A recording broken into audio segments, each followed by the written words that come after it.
Welcome to NPTEL MOOC on Fiber Optic Communication Systems and Techniques. In this module, we will continue our study of basic properties of semiconductors. What we saw at the end of the previous module was that you could take a pure semiconductor and then dope that pure semiconductor with either group 3 elements or group 5 elements. Group 3 elements are called as acceptors because they accept 3 electrons and then they have one free hole left. Okay. Of course, that hole is still bound to the material, it is not free to just wander away, but I mean at low temperatures. As the temperature rises, then some of these holes will move up to the valence band. Okay. If you have group 5 elements doping the group 4 pure semiconductor, then you create the extrinsic semiconductor, which consists mainly of the electrons, free electrons. Okay. The others, because they actually have 5 valence electrons and 4 of them will get paired, whereas the other electron will be loosely bound, and at higher temperatures then they can just rise up from the conduction, I mean valence band, and then be located in the conduction band. Okay. So, depending on whether you have doped the pure semiconductor with a majority of acceptor levels or with the donors, then you have a different type of material. So, the former is called as p type material and the other is called as the n type material. If the acceptor ion or acceptor density or the doping concentration is about Na atoms per centimeter cube, okay, then the majority holes in this extrinsic p type semiconductor will be roughly equal to Na, and for the n type material they will be equal to Nd, where Nd is the donor atom density or the donor doping concentration. Of course, in a pure or intrinsic semiconductor, okay, so when there is no doping and this material is actually in the equilibrium condition, then the intrinsic concentration of Ni will be exactly equal to the concentration of Pi, where I stands for intrinsic in this case, N stands for electrons, P stands for holes. So, the concentration of Ni and Pi are equal under the equilibrium condition, okay, and this is equal to, or this is proportional to the energy gap to the exponential function of energy gap to temperature. So, what you see is that as for a fixed energy gap, as the temperature starts to increase, or rather the temperature starts to decrease, then Ni and Pi will be approximating this constant k. Okay. So, there is an exponential value out there, and what is important is that this is just the property of the material itself. So, it does not depend on anything else, it simply depends on the temperature and the energy gap. So, this is for the intrinsic semiconductor. Now, for the extrinsic semiconductor, we have already said that the concentration would be mirroring Na or Nd depending on whether you have doped the material with group 3 atoms or group 5 atoms. Now, there is an important concept called as Fermi level, which I would like to discuss.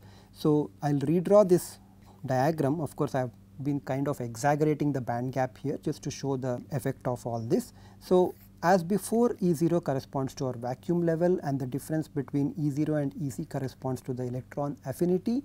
Eg would be the band gap between the conduction and the valence band. So, this is my valence band, this is the conduction band. Okay.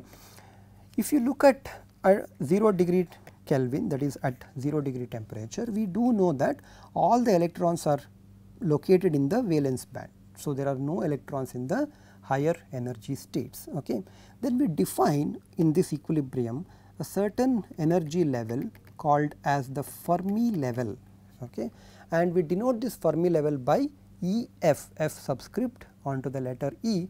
This Fermi level tells you that if at all, and this is a property of the material, of course, for different materials they have different Fermi levels, and for this material which we are considering, what this Fermi level signifies is that if at all this Fermi level were to be available for the electrons to occupy, that is a very important point here.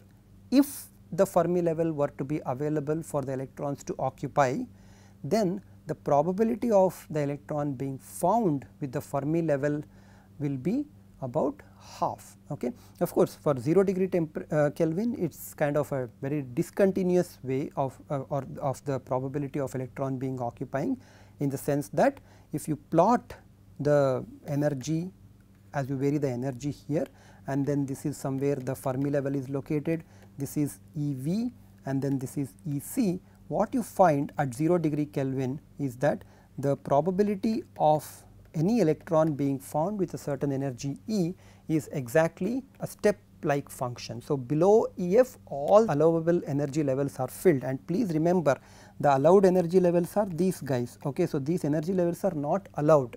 Okay. So, this Fermi level is a nice kind of an abstract idea that although it is a property of the material, this actual Fermi level will not be accessible to the electrons to go and occupy. That is why I said if EF is available, then the probability will be half. Okay. You will not see that half probability coming up nicely in the step like function, but if you raise the temperature, what you will find is that because some of the electrons can now get sufficient thermal energy to move from the valence to the conduction band, there will be some non-zero value of electrons once the conduction band or once the energy is greater than EF. So, there is a finite probability that electrons can be found in the conduction band as the temperature is raised, and there is a finite probability that not all the energy levels below this Fermi level will be filled. Of course, at Fermi level the probability is exactly equal to half, but again I want to tell you this is a very important concept. The Fermi level actually does not exist in a realistic sense. I mean, because Fermi level exists at least for the intrinsic semiconductor cases, it would be right in the middle of the band gap, and of course, no electron can be found in the forbidden gap, and therefore, Fermi level is a nice abstraction. It is not a real quantity when you actually look at it, but of course, the Fermi level helps you in dealing with many of the semiconductor properties of which of course, we are not going to look at that one. So, for our purposes, just be this one that Fermi levels will be found at least for 0 degree Kelvin operation right in the middle of the forbidden region, and the existence of Fermi level is an important topic. Okay. As the temperature rises, some of the electrons can be found. So, when the temperature is greater than 0 degree Kelvin, some electrons can be found leaving behind some of the holes, and this is exactly the reason why we had those plots of concentration looking something like this, right. So, you had this edge having larger concentration, and then as you move away about 2 kT or so, then the probability would actually drop out. There is an expression for the probability of electron occupying an energy state with an energy value of E, and it is given by 1 by 1 plus e to the power E minus EF divided by kT. So, clearly if kT is equal to 0, 1 by kT will be infinity, this entire term of the exponential will be infinity, and the f of E term will be equal to 0, right. Of course, that will give you the step like kind of a thing, and when you substitute E equal to EF, you will see that the exponential term will have the argument of 0, which means that this will be 1, and f of EF will be exactly equal to half. Okay. Because most materials are not operated at 0 degree Kelvin, the relevant conditions that are interesting for this f of E function, this is a probability distribution function. The interesting results are when E minus EF is much larger than kT, or E minus EF is much smaller than kT. Okay. So, I will leave for you to consider that when E minus EF is much larger than kT, then the approximate expression for f of E will be an exponential function with E minus EF divided by kT, minus of E minus EF by kT as the argument. I will leave the other case as an example for you, you can find out what would happen. So, what is the summary of all this is that when there is a Fermi level, the probability of occupying that particular state by an electron will be half.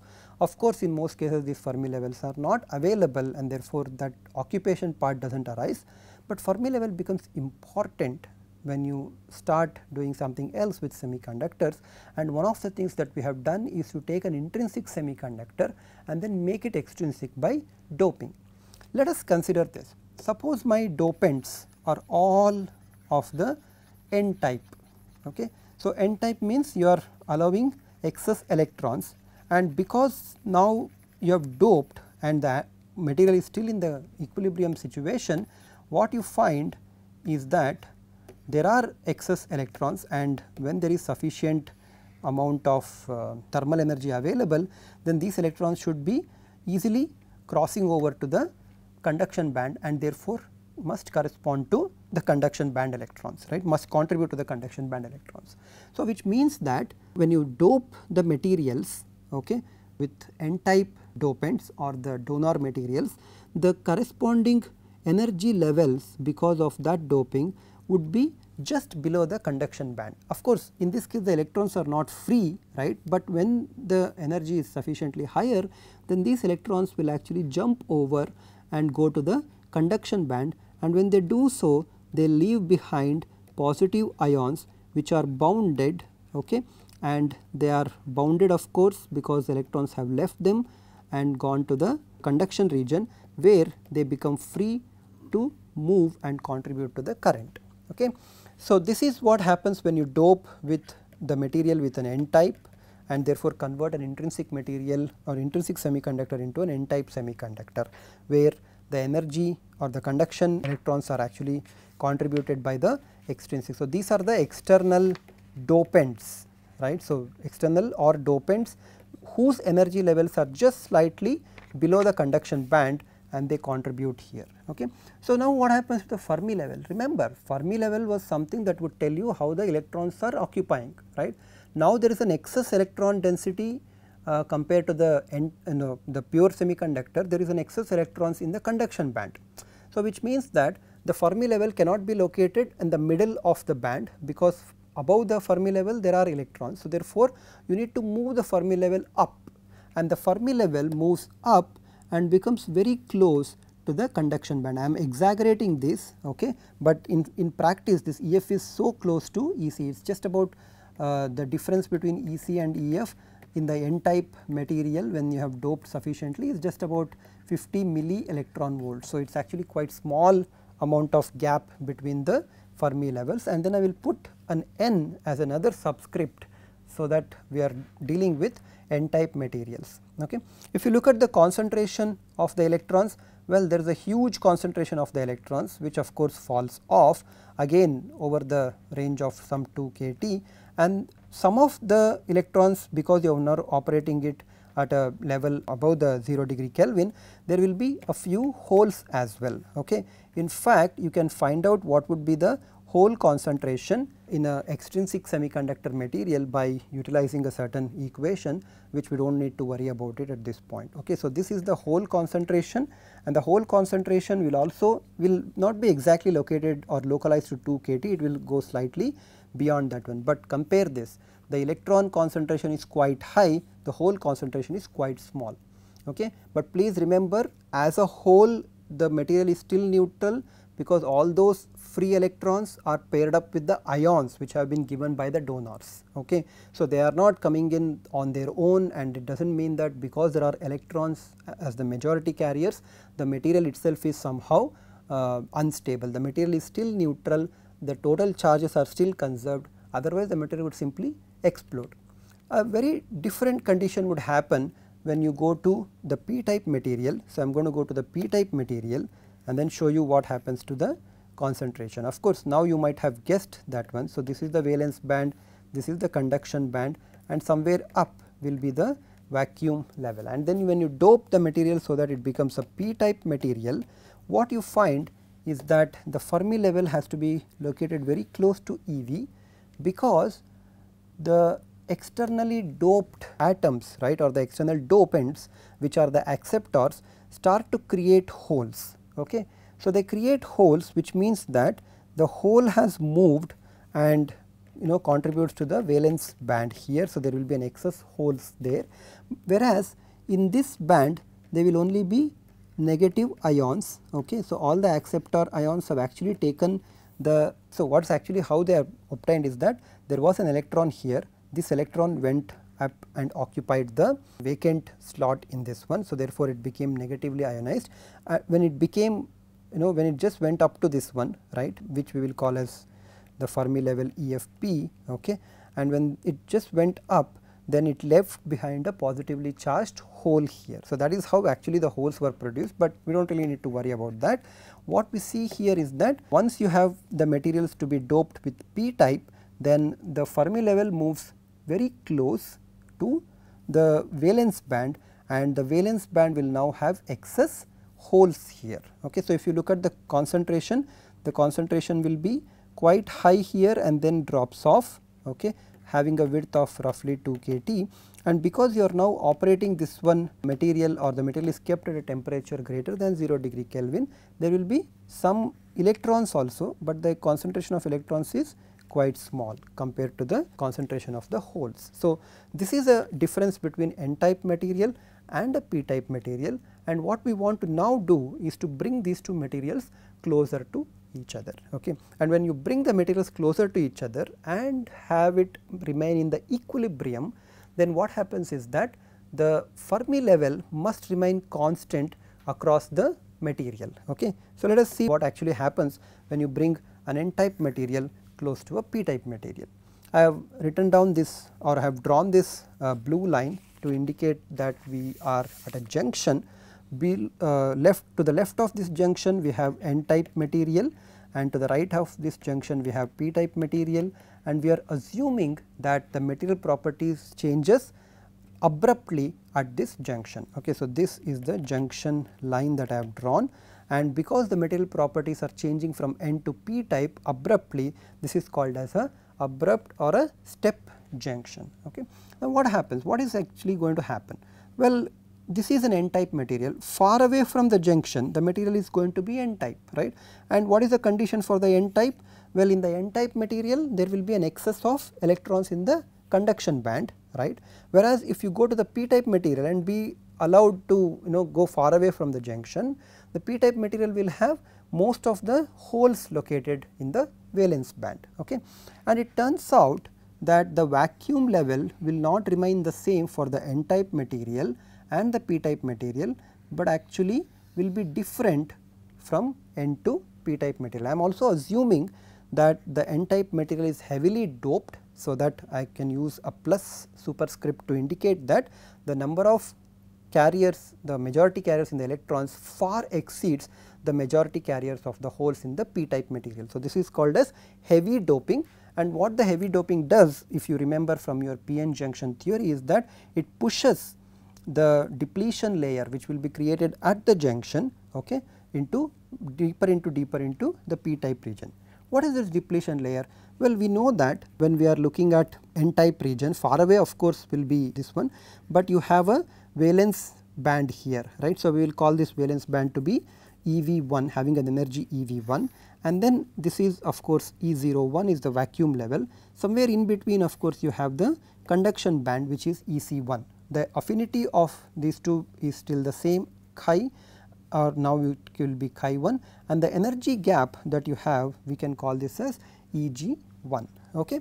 On the right hand side you have a similar valence band. Now, the valence band is shifted up compared to EV1, and the corresponding conduction band is also shifted up, and the corresponding vacuum band is also shifted up. Now, the vacuum band or the vacuum levels have shifted up means that you actually have a certain potential difference set up across the junction, and most of this potential difference exists right at the junction itself, and this potential difference causes the electrons to respond to certain effects of this. The first thing that would happen is of course that there are a lot of these electrons here, right. So, this is completely an electron sea if you will, and their immediate tendency of these electrons would be to kind of cross over to the p type region, because there is a excess concentration, and then diffusion tells you that when there is an excess concentration you will see that they will be crossing over to the junction. Of course, they do not really cross over, because the potential difference that exists here will create an electric field from this region, okay, the other region. Why? Because as the electrons, some of the electrons move and then be located now here because of the diffusion, what they would leave behind at the junction are the positive immobile ions. Okay, these ions are not moving, but the region here have become positive, and as the holes are present here, so there are a lot of these holes, correct. So, these holes are present. Some of those holes would diffuse onto the left hand side, and therefore, you will have some holes here, but when they do so, they will leave behind negative ions. So, because these are moving and then creating other type of ions, the electric field is created in this direction from N to P region, which further stops the electrons which are located here in moving out, because electrons cannot move in the same direction of the electric field, they would always move in the opposite direction of the electric field. What you would find is that the mere or the reason why the electrons, once they diffuse initially, they cannot diffuse anymore, is simply because the setup electric field will oppose the motion of these electrons from n type to p type, and similarly the holes are also opposed by the electric field that has been set up. See, the electric field is from n to p region, therefore, the holes also cannot diffuse as much as possible, and therefore, their concentration remains quite high in the p region far away from the junction. Similarly, the n region far away from the junction will have an excess number of electrons. Okay. So, this is what actually happens, and you can go ahead and calculate various properties of this p-n junction or the n-p junction that we have written. If you look at what is the concentration of the holes, you would find that in the p type region the hole concentration actually is non-zero, and this concentration of non-zero holes is because of the fact that there have been some holes which have moved into the p type region because of diffusion. So, this initial diffusion has created some excess holes in the n type material, and similarly there will be some excess electrons here, the free electrons here, which are also created because of the initial movement in the form of diffusion. Okay. So, the difference between these two, or the potential difference, will be E V d, where V d is the junction potential and that would be the energy here, and this is the basic p-n junction. Okay. What we want to do is to tell you in this basic junction how can we have radiative combinations, recombinations, and how these electrons and holes can move together or combine together to give off light. Okay. So, that is something we are going to talk about in the next module. Thank you very much.